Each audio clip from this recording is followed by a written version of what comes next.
يا أيها الذين آمنوا كتب عليكم الصيام كما كتب على الذين من قبلكم لعلكم تتقون صدق الله العظيم وصدق رسوله النبي الكريم ونحن على ذلك لمن الشاهدين والشاكرين والحمد لله رب العالمين.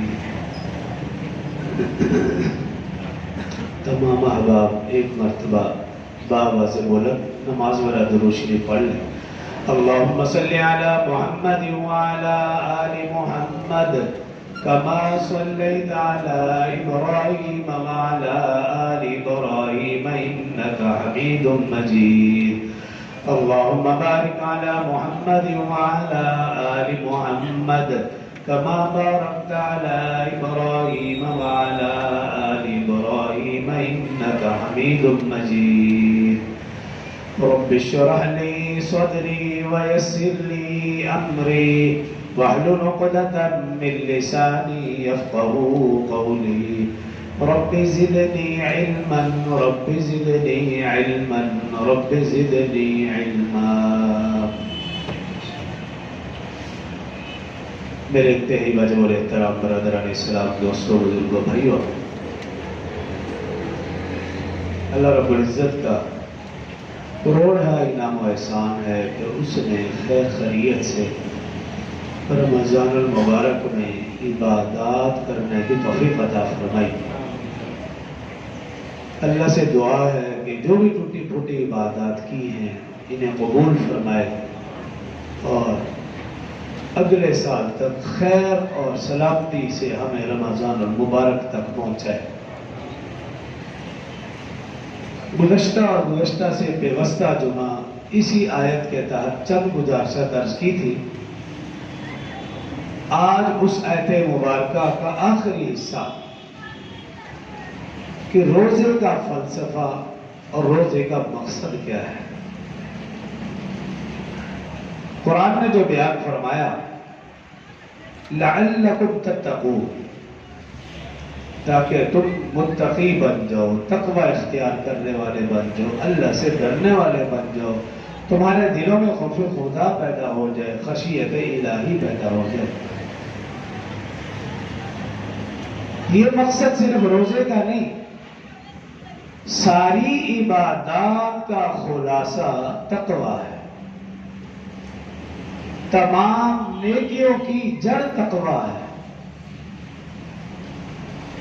قرآن پاک میں دیکھیں اللہ نے جس عبادت کا ذکر کیا اس عبادت کا خلاصہ حاصل کلام یہی بیان فرمایا کہ اس عبادت کا مقصد تقوی اختیار کرنا ہے. نماز کی بات کریں فرمایا ان الصلاۃ تنہی عن الفحشاء والمنکر، بے شک نماز بے حیائی اور برے کاموں سے روکتی ہے. اسی چیز کا نام تقوی ہے، بے حیائی اور برے کاموں سے رک جانے کا. روزہ دیکھیں تو فرمایا یا ایھا الذین آمنوا کتب علیکم الصیام کما کتب علی الذین من قبلکم لعلکم تتقون، تاکہ تم متقی بن جاؤ. زکوٰۃ کے بارے میں دیکھیں فرمایا خذ من اموالہم صدقۃ تطہرہم وتزکیہم بہا، کہ تم اپنے مال سے جب زکوٰۃ دو گے اللہ تمہارے مال کو بھی پاک کر دیں گے اور تمہیں بھی پاک کر دیں گے. اس پاکیزگی کا نام تقوی ہے. آپ قربانی کے متعلق دیکھیں فرمایا لن ینال اللہ لحومها ولا دماؤها ولكن يناله التقوى منكم. تم جو جانور قربان کرتے ہو اس جانور کا نہ تو خون اللہ کو پہنچتا ہے نہ گوشت اللہ کو پہنچتا ہے، اللہ کو جو پہنچتا ہے وَلَٰكِنْ يَنَالُهُ التَّقْوَىٰ مِنكُمْ، تمہارے اخلاص وہ اللہ کو پہنچتا ہے. اور اب دیکھیے قرآن جب ہم کھولیں پہلے صفحے میں اللہ رب العزت نے فرمایا ذَلِكَ الْكِتَابُ لَا رَيْبَ فِيهِ، اس کتاب میں کوئی بھی شک و شبہ کی گنجائش نہیں، لیکن ہاں ہدی للمتقین. قرآن سے صحیح معنوں میں فائدہ وہی اٹھا سکتے ہیں جو متقی ہوں، پرہیزگار ہوں. جو متقی نہیں وہ صحیح معنوں میں فائدہ نہیں اٹھا سکتے. اسی طرح آپ دیکھیے اللہ نے جو عزت کا معیار قائم کیا کہ ہم میں سے اللہ کے ہاں معزز کون؟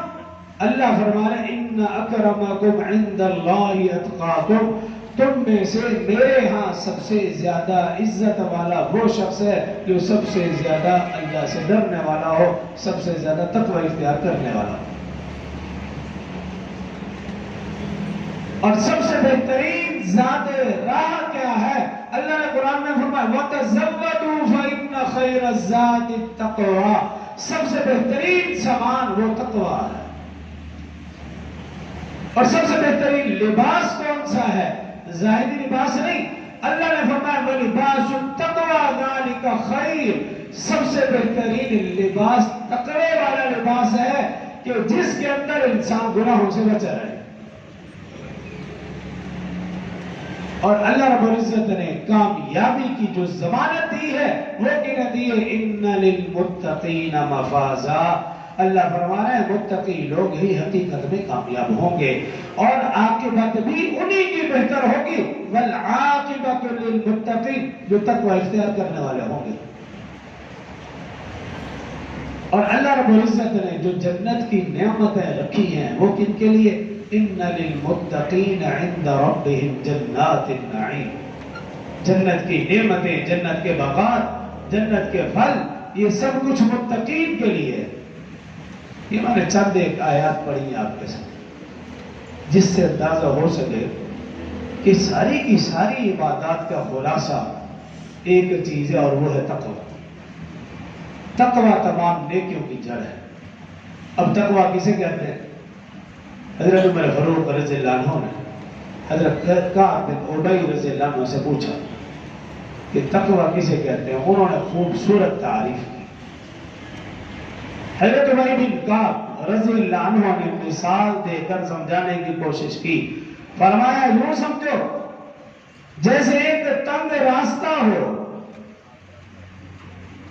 جس کے ارد گرد خاردار جھاڑیاں ہوں، جب تم اس راستے سے گزرو گے یقیناً ایسے گزرو گے اپنے دامن کو سمیٹ کر، کپڑوں کو سمیٹ کر کہ کوئی جھاڑی کسی کپڑے کے ساتھ الجھ نہ جائے، کپڑا پھٹ نہ جائے۔ فرمایا زندگی ایک دستور ہے، شاہراہ ہے۔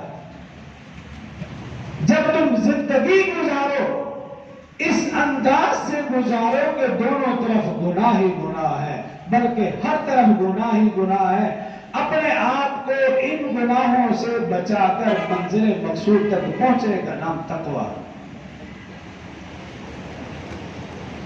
اور تقوی پیدا ہوگا خوف خدا سے، تقوی پیدا ہوگا خشیت الہی سے، اور اس میں سب سے اہم چیز ہے ہمارا نفس۔ اگر نفس پر ہمارا کنٹرول ہے تو پھر ہم کامیاب ہیں۔ گھڑ سوار کا اگر گھوڑے پر کنٹرول ہے تو ٹھیک، ورنہ کسی وقت گر کر ہلاک ہو سکتا ہے۔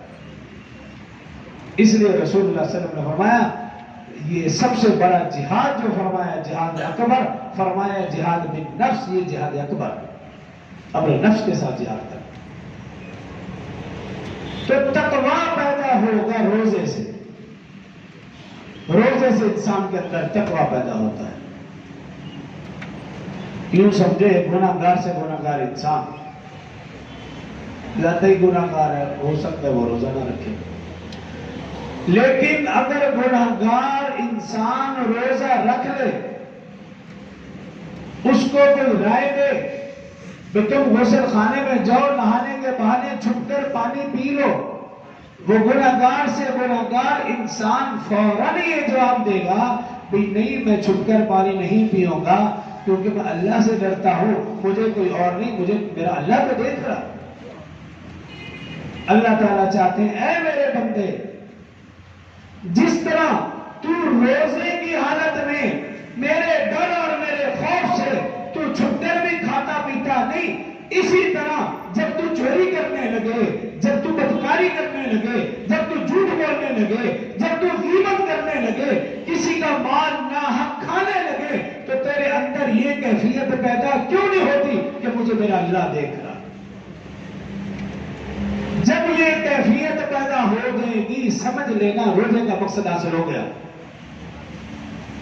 اگر میرے اور آپ کے اندر یہ کیفیت پیدا نہیں ہوتی، ہم غافل رہتے ہیں. انسان گناہ اس وقت کرتا ہے جب وہ یہ سمجھتا کوئی نہیں دیکھ رہا، اور جب معلوم ہو کوئی دیکھ رہا ہے انسان گناہ کر ہی نہیں سکتا. اس کو مزید سمجھانے کے لیے بزرگوں نے ایک واقعہ لکھا.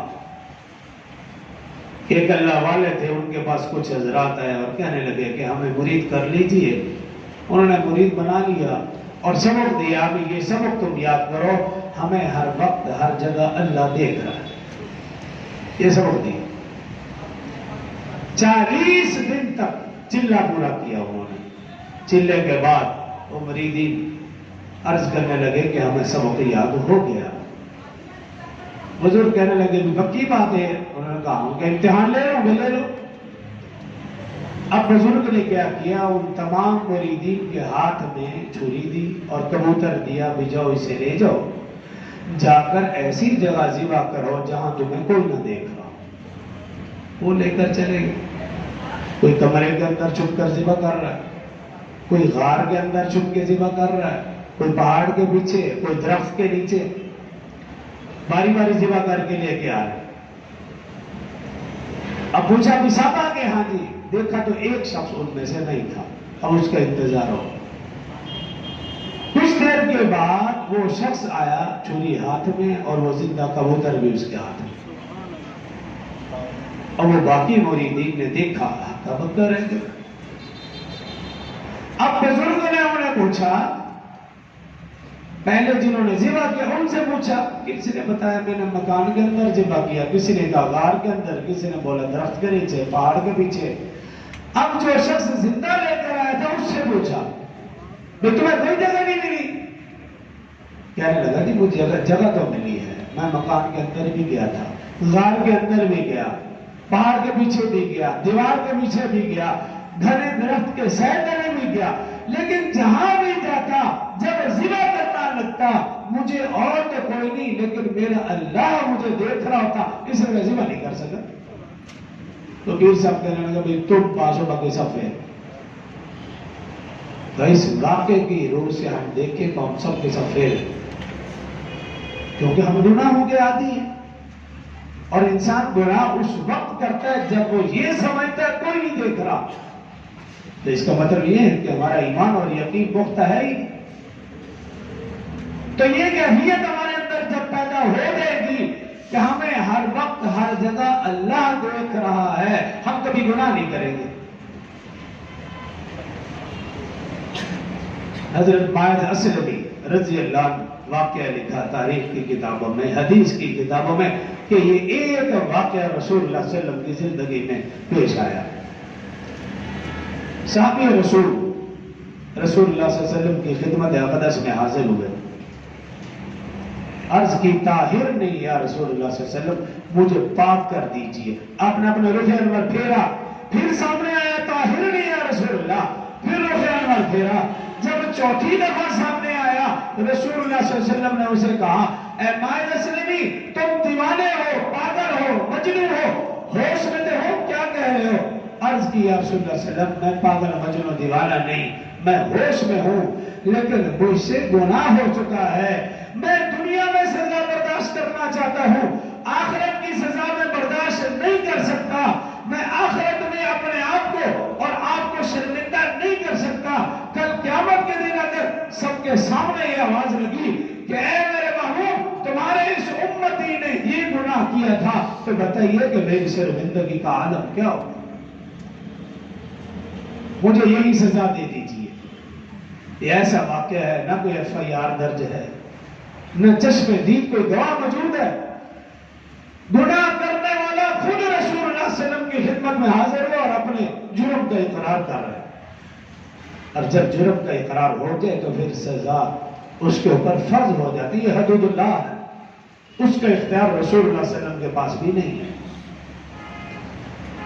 رسول اللہ صلی اللہ علیہ وسلم نے سنسار کرنے کا حکم جاری فرما دیا کہ اس کو درمیان میں کھڑا کیے گئے.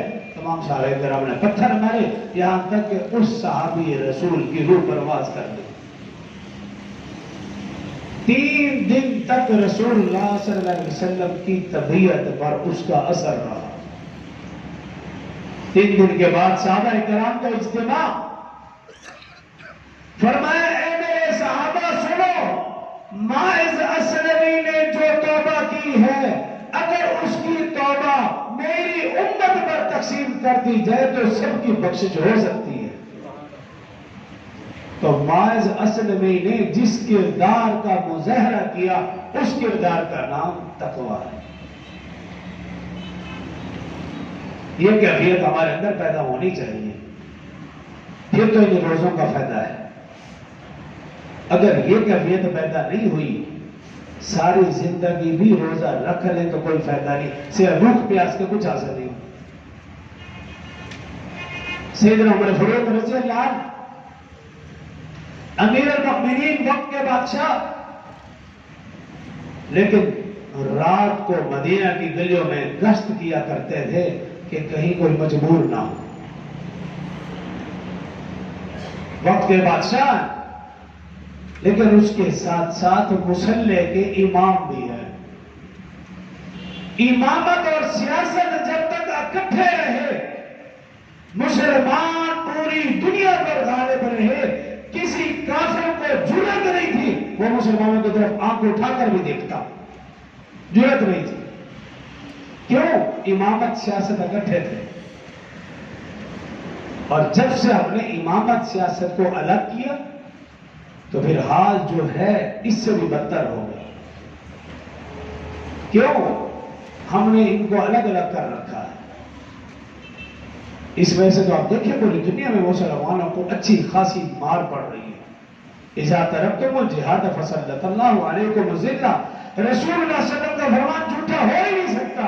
فرمایا جب تم جہاد چھوڑ دو گے اللہ تمہیں ذلیل رسوا کر کے رکھ دے گا۔ آج دیکھیے مسلمان پوری دنیا میں ذلیل رسوا ہے۔ امیر المؤمنین رضی اللہ عنہ مدینہ کی گلیوں کا گشت کر رہے، ایک گھر سے ماں بیٹی کی آواز آ رہی تھی، پریشان ہو گئے بھی اتنے رات کے حصے میں یہ لوگ ابھی جا رہے ہیں، اور قریب ہوئے، آواز بڑھتی چلی گئی۔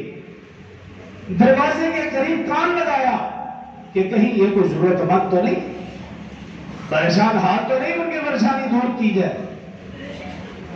تو سنتے ہیں ماں بیٹی سے کہہ رہی تھی، بیٹی تنگی کا زمانہ ہے، مہنگائی کا زمانہ ہے، پیسوں کی ضرورت ہے، دودھ میں پانی کچھ ملا دو تاکہ ذرا پیسے زیادہ آ جائیں، ہماری ضرورتیں پوری ہو جائیں۔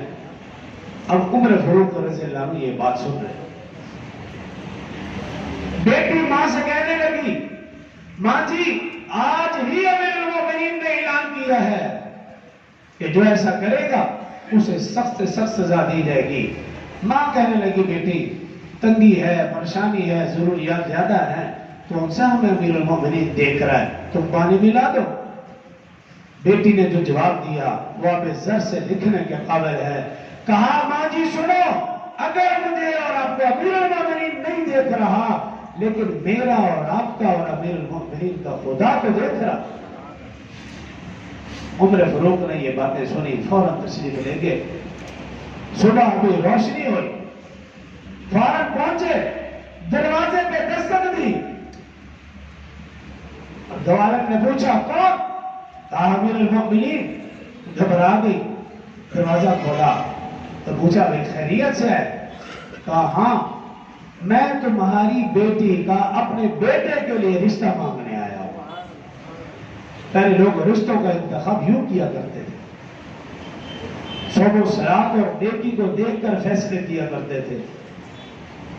آج ہم تعلیم کو دیکھ کر فیصلہ کرتے ہیں، وہ تعلیم جو انسان کو انسان بھی نہیں بنا سکتی۔ ابھی میرے خیال میں شاید کل کا واقعہ ہے یا پرسوں کا ہوگا، مانسیرا ایک سکول کے اندر بچے پر تشدد کر کے اسے قتل کر دیا، لیکن یہ بدبخت میڈیا خاموش ہے، اس کی زبان نہیں ہلی۔ اگر اسی طرح کا واقعہ کسی مدرسے میں ہو جاتا، مدرسے میں کسی کو تھپڑ لگ جاتی، تو یہ میڈیا چیخ چیخ کر بولتا کہ مدارس میں ظلم ہو رہا ہے، مدارس بند ہونا چاہیے۔ علماء ایسے ہیں، علماء ایسے. پچھلے دنوں ایک مولوی کے اوپر الزام لگا کر کیسے کیسے بکواس کی گئی. تو یہ ہمارا بہت معاشرہ. اس لیے علماء کہتے ہیں یہ میڈیا دجالی فتنہ ہے، اس کے اوپر یقین رکھنے والا انسان درست ہو ہی نہیں سکتا، کیونکہ اس نے ہر وہ بات شیئر کرنی ہے جو اسلام مخالف ہو. جس میں کوئی نیکی کا یا اسلام کا پہلو نکالتا ہے، میڈیا کبھی اس بات کو نہیں ظاہر کرتا. تو آج کرنے کا مقصد یہ ہے، امیر المومنین عمر فاروق رضی اللہ عنہ نے اپنے بیٹے کے لیے جس لڑکی کا انتخاب کیا، تمہیں دوبارہ پوچھنے لگی تم نے میری بیٹی کا انتخاب کیوں کیا؟ امیر المومنین نے کہا اے بڑھیا، اے ماں جی، تیری بیٹی کے پاس جو دولت ہے مدینہ میں شاید کسی کے پاس ہو. ماں اور حیران ہو گئی کہ نہ جانے وہ کون سی دولت ہے. امیر المومنین نے کہا تیری بیٹی کے پاس جو دولت ہے وہ ہے ایمان اور تقوی والی دولت، خوف خدا، خشیت الہی. پھر تاریخ نے لکھا اس عورت کے بدن سے جس ہستی نے جنم لیا، اس ہستی کو خلیفہ سادس اور عمر ثانی حضرت عمر بن عبدالعزیز کہا جاتا ہے. عمر بن عبدالعزیز. تو جب انتخاب اچھا ہوگا تو پھر اولاد بھی اچھی ہوگی. تو اس لڑکی نے جس کردار کا مظاہرہ کیا اس کردار کا نام تقویٰ ہے. تو آج ہم نے ان قرآن حدیث کی روشنی میں اپنی زندگی کو جانچنا ہے، پرکھنا ہے. کیا میرے اور آپ کے اندر روزہ رکھنے سے یہ کیفیت پیدا ہو رہی؟ اللہ کا ڈر، خوف خدا، خشیت الہی، یہ صفت پیدا ہو رہی؟ اگر پیدا ہو رہی ہے تو اللہ کا شکر ادا کرنی چاہیے، وگرنہ فکر کرنی چاہیے. کیوں ہم اپنے ماحول معاشرے میں دیکھتے ہیں ایک مہینہ روزہ رکھنے کے بعد آج کا انسان رمضان کے ختم ہونے کے بعد فوراً گناہ کرتا ہے. آج کا انسان 10 دن اعتکاف کرنے کے بعد، ایک مہینہ روزہ رکھنے کے بعد، پورا مہینہ پوری تراویح پڑھنے کے بعد سب سے پہلا جو کام کرتا ہے وہ گناہ کرتا ہے. اور پھر وہ شخص دیکھ لے ایک مہینے کا اثر ہوا یا نہیں. جیسے ہی اعتکاف سے نکلے، کئی لوگوں کو ان گناہگار آنکھوں سے میں نے خود دیکھا، اعتکاف سے نکلے سب سے پہلے وہ اپنی داڑھی جا کر کٹواتے ہیں. صبح عید ہے، ایک مہینے نے اور 10 دن اعتکاف میں بیٹھنے نے انسان کے ظاہر پر اثر نہیں کیا تو باطن پر کیا اثر کیا؟ مہینہ روزہ رکھا، اعتکاف بھی بیٹھے، لیکن جب عید کا دن آیا فرض نماز ہی چھوڑ دی. فرض نماز. تو پھر ایسا شخص خود فیصلہ کر لے وہ کام کھڑا. اس دن انسان ایسے ایسے گناہوں میں ملوث ہو جاتا ہے کہ شیطان بھی خوش ہوتا ہے. دیکھیے کہ پورا مہینہ یہ جس عبادت و ریاضت میں لگا رہا اس کا ایک دن بھی اثر نہیں ہوا، ابھی پہلا دن ہے اور یہی حضرت انسان گناہوں میں لگ گیا ہے. اسے نماز کی بھی پرواہ نہیں، یہی انسان گانا سننے میں لگ گیا ہے، بدکاری اور زناکاری اور آنکھوں کے زنا میں اور دوسری بکواسات میں، گالم گلوچ میں، غیبت میں اور دیگر سارے گناہوں میں یہ انسان ملوث ہو گیا. اس کا مطلب یہ ہے کہ ان روزوں کا جو فائدہ ہونا چاہیے تھا وہ مجھے اور آپ کو حاصل نہیں ہوا، اس لیے کہ وہ کیفیت میرے اور آپ کے اندر پیدا ہی نہیں ہوئی. بلکہ ہم دیکھتے ہیں رمضان کے دوران روزوں کی حالت میں بھی ہم سے بے شمار گناہ ہو جاتے ہیں. اس کی وجہ یہی ہے روزے کے جو اصل مقاصد ہیں ہم اس سے غافل ہیں. جو کہا سنا اللہ مجھے اور آپ کو سمجھنے اور عمل کی توفیق دے. وآخر دعوانا الحمدللہ.